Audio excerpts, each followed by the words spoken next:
हरिपूर गावामध्ये बऱ्यापैकी लोक शेतकरी आहेत आणि सगळ्यांजवळ आपापले बैल होते. गावामध्ये सगळ्यात चांगला बैल होता तो ठाकूर जवळ होता.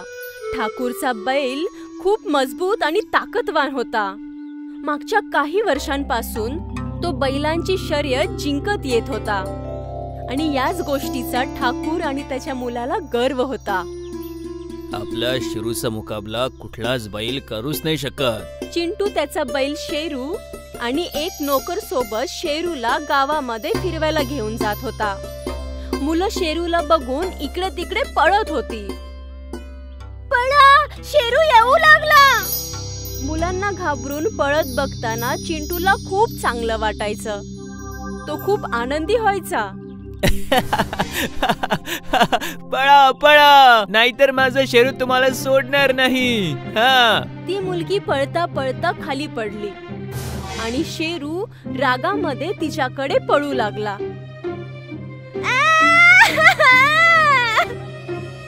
तेवढ्यात मुन्नी मध्ये उभी राहिली. थांब तिथेच.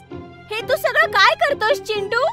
मुन्नीने बैलाची दोरी पकडली आणि बैलाची दिशा बदलली. मुन्नीने त्या मुलीला वाचवलं. तू गाढव आहेस चिंटू. त्या मुलीला जास्त लागलं असतं. अरे जखम झाली तर होऊ दे. हे चुकीचं आहे चिंटू. तू तुझी ताकद दाखवण्यासाठी दुसऱ्यांचं नुकसान नाही करू शकत. नाहीतर तुझ्यापेक्षा जास्त ताकदवान तुला एक दिवशी नक्कीच मारेल. अरे माझ्या शेरूला कोणी सरवू नाही शकत. घमंड प्रत्येकाचा तुटतो, तुझा पण तुटेल. कोण तू तोडणार? तुझा बैल तर काहीच कामाचा नाहीये. हे ऐकून मुन्नीला राग आला. हो, माझा बैल हरवेल तुझ्या बैलाला. अरे हे शक्यच नाहीये.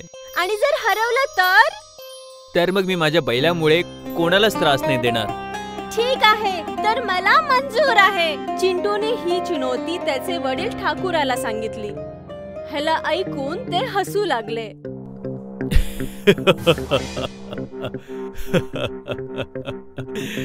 आणि मुन्नीने ही गोष्ट तिचे वडील रूपाला सांगितली. बाळा, तुला ठाकूरच्या पोरासोबत स्पर्धा नाही ठेवायला पाहिजे होती. तुला तर माहित आहे ना की त्यांचा बैल किती ताकदवर आहे. पण बाबा, चिंटू खूप वाईट आहे. तो त्याच्या ताकदवान बैलापासून मुलांना घाबरवत असतो. त्या मुलीला लागलंही असतं. ठीक आहे, मी ठाकूर साहेब सोबत बोलतो. ठीक आहे. रूपा ठाकूर साहेब सोबत बोलायला त्यांच्या हवेलीमध्ये गेला. अरे आता मुलांनी स्पर्धा ठेवलीच आहे तर आता आपण पूर्ण करूया. पण ठाकूर साहेब, मुन्नी छोटी आहे. तिच्याकडनं फक्त कोणाचं नुकसान बघणं होत नाही. चिंटूनी मुलांवर बैल सोडला होता, त्यांना जखम झाली असती ना. हे बघ, ते मला नाही माहित. मुन्नीने एका ठाकूरला ललकारी दिली आहे आणि छोटे ठाकूर ही स्पर्धा जिंकूनच राहणार. तू आपल्या बैलाला हरवण्यासाठी तयार राहा. आणि हो, तुझ्यासाठी आणखी एक इनाम. जर तुझ्या बैलानं माझ्या शेरूला हरवलं ना, तर गावाच्या जेवढ्या पण जमिनीवर मी कब्जा केलाय ना, ते सर्वच्या सर्व मी तुला वापस करून दे. जा. आता रूपा विचार करू लागला. त्याच्या जिंकण्याने गावाचं भलं होणार होतं. तो घरी गेला आणि स्वतःच्या बैलाला पळवू लागला. हे तुम्ही काय करत आहात? अरे, हरियाला बैलाच्या प्रतियोगितेसाठी तयार करतोय. पण तुम्ही तर बोलायला गेला होतात ना. हो, पण ठाकूर बोलला की हरिया जर जिंकला तर तो कब्जा केलेली सर्व जमिनी वापस करेल.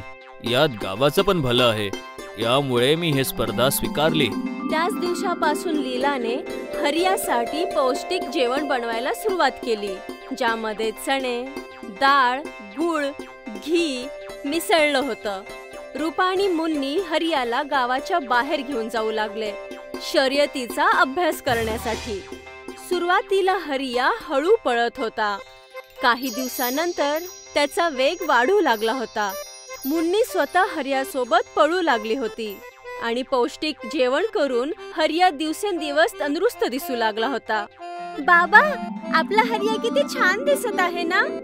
हो बाळा, ऐक हरिया, तुला सगळ्या गाववाल्यांचं भलं करायचं. जर तू जिंकलास ना तर पूर्ण गाव खुश होईल. बाबा, मला खात्री आहे हरियाच जिंकणार आहे.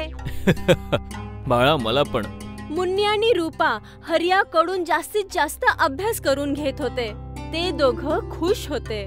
शेवटी तो दिवस आलाच, ज्या दिवशी बैलांची शर्यत ठेवली होती.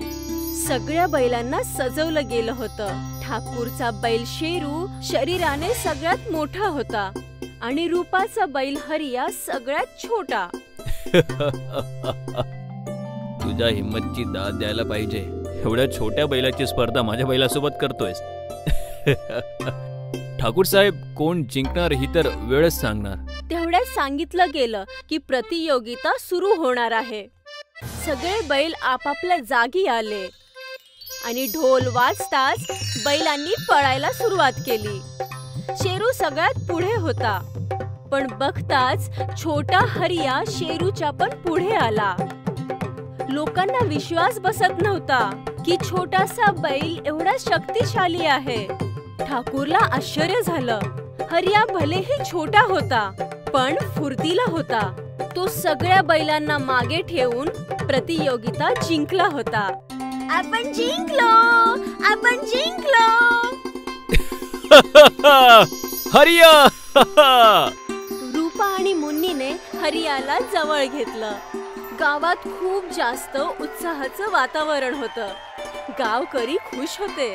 रूपा ठाकूर जवळ गेला. ठाकूर साहेब, तुम्ही सांगितल्याप्रमाणे तुम्ही कब्जा केलेली सर्व जमिनी गाववाल्यांना परत देणार. आणि तू चिंटू, तू तुझ्या बैलाकडून कोणालाही घाबरवणार नाहीस. ठाकूर आणि चिंटूचं तोंड बघण्यासारखं झालं होतं. दोघांचाही अहंकार तुटला होता. रूपा आणि मुन्नीने जो आपल्या बैलाकडून अभ्यास करून घेतला होता तो कामी आला. हरिया जिंकला आणि शेरू हारला होता. हरियाच्या जिंकण्यासोबतच गावकरी पण जिंकले होते. रूपा आणि मुन्नी गावकऱ्यांच्या खुशीमध्येच खुश होते. दुसऱ्यांचा नेहमी चांगला विचार करणारेच प्रत्येक वेळी जिंकत असतात.